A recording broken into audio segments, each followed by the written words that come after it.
तर 40 गावातील शिक्षण संस्थेमध्ये सभासद नोंदणीवरून वातावरण तापलंय। राष्ट्रीय सहकारी शिक्षण प्रसारक मंडळात बेकायदेशीर सभासद नोंदणीचा आरोप होतोय। संस्था चालकांनी जवळच्या लोकांना सभासद केल्याचा सर्वपक्षीयांचा आरोप आहे। प्रकरणावर तोडगा काढण्यासाठी सर्वपक्षीय नेत्यांची आज महत्त्वपूर्ण बैठक पार पडली।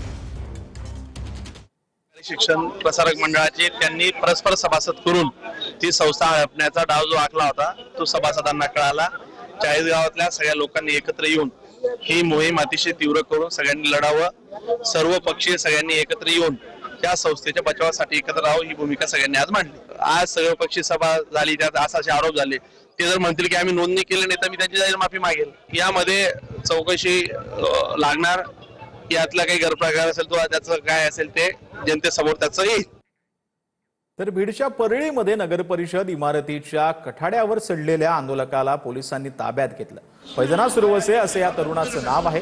पोलिसांनी या आंदोलकाला ताब्यात घेत त्याला मुख्य अधिकाऱ्यांच्या कक्षाबाहेर बसवलं। नगरपरिषदेतील माहिती फैजना सुरवसे यांनी माहिती अधिकाऱ्याद्वारे मागितली।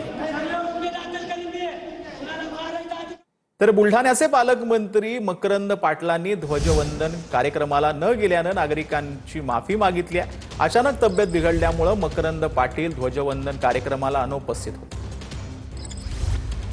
26 जानेवारी प्रजासत्ताक दिन बुलढाणा जिल्ह्याचा पालकमंत्री असताना माझी तब्येत कालपासून अचानक बरी नसल्यामुळं मी ध्वजारोहणाच्या कार्यक्रमाला उपस्थित राहू शकलो नाही।